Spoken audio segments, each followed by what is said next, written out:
I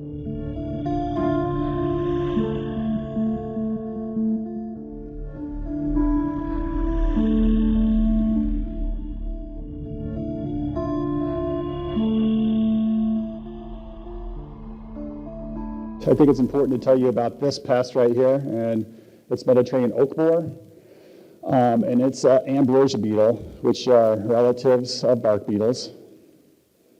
And ODF trap in 2018 at Chinook Landing Marine Park. So this is Troutdale Airport right here, to kind of orient you along the Columbia River. We caught it in this trap right here. We had a big surveillance project for 3 years along the Columbia River from Astoria to the Dalles, and we were looking for new exotics. And so we did catch 4 new exotic species previously undocumented in Oregon. This, the Mediterranean oak borer, this is the first detection in North America. It was on a pest watch list from Europe. It's a known pest of cork oak, the tree cork oak in Europe. It's a known pest, so it's been on these watch lists. We caught the first one in North America. Since then, since 2018, ODA's kind of picked it up, and they've been doing survey and picking up. I think there was like 1 in 2021, or 1 in 2020, none last year in 2021. But anyways, in 2022, 22 beetles were captured across 4 counties, so Marion, Clackamas, Washington County, and Multnomah. At 7 sites, and Troutdale, really close to the ODF, the original ODF trap, right there. So at the same time, we caught it in 2018. In 2019, people were noticing dead oaks in California, and entomologists there, they identified it, same beetle, Mediterranean oak borer. So here's the original detection in Napa County, but it was actually across 3 counties when they started doing surveys. So they think it's been there since at least the 2010s. And since this initial detection, it's made this big shift over to Sacramento, probably through firewood, that pathway firewood. So they've already deemed it, we can't eradicate this thing. It's killing valley oak, which we don't have here in Oregon, but it's a white oak. And we have Oregon white oak, same group. We have a highly related species. So let's just back up. What the heck are ambrosia beetles? So normally what we've been talking about, EAB feeds right here in the phloem and the vascular cambium, and it kills the tree by girdling it. But ambrosia beetles are a little bit different. They just skip that vascular cambium, and they make their tunnels in here, and they're fungus farmers. They carry fungus on specialized body parts, and they grow it, and they feed it to their young. So usually ambrosia beetles, not a big deal. They actually break down wood in our forest, but sometimes that fungus that they carry, it can be pathogenic. And so if you are out in the woods and you see a lot of white shaving or white sawdust, that's from ambrosia beetles. If you work in the nursery industry, they can attack really small sapling size. And so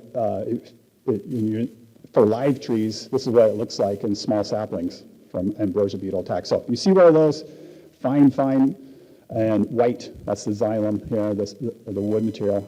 That's an ambrosia beetle. Okay, big slide right here, but I want to concentrate right here. This is the radial view. So you're looking on this radial view, kind of like a cross section of the tree right here. And this is one of those galleries. Anything that's green, that fluoresces, that is the fungal hyphae from a Raffaella. So this is a different pest complex from Japan, known as Japanese oak wilt.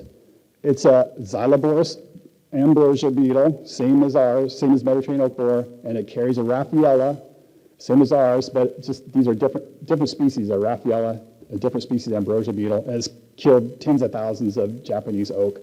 But basically this hyphae, the fungus grows in the xylem, and it clogs the xylem, not allowing the tree to transport water up the tree. And so, I got to show you what the adults look like. You're never going to identify an adult, guarantee you, unless you're an insect nerd like myself, because they're tiny. Look how small they are. The males are even smaller. But what you are going to identify out in the field, what you're going to see first, the signs that they've been there. So here's that gallery, and they're black.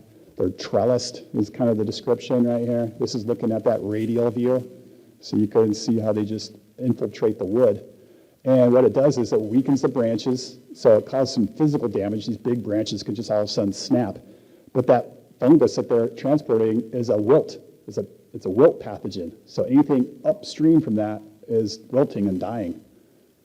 And these are pictures from California of that valley oak. And so at first glance, you might say, man, this drought stress, right? You're not up there looking for the galleries, unless you're an arborist or you're a bucket truck. But if you're down here on the ground, you just might say, this tree is suffering from drought. And that's what it was assumed first in California. So we caught a lot of beetles in 2022. ODA caught 22 beetles in 2022, but we have never found a tree until just, a couple of weeks ago. And this is Oregon white oak on the Sandy River Delta, just by Troutdale here. And Karen Ripley noticed it, and Phil Chai, who works in her office, he's a tree climber. He was able to harvest some of these branches up here, and it is confirmed that we did find the first Oregon white oak that has Mediterranean oak borer. So this is very brand new. We don't know how fast it's going to spread. We don't know the mortality rate.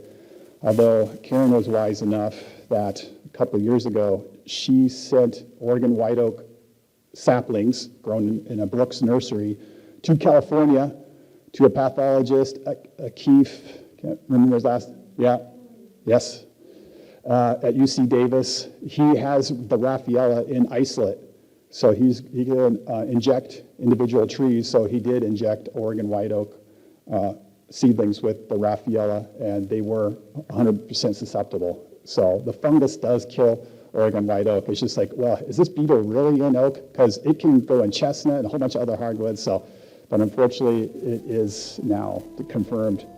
So that's my update for Mediterranean oak borer.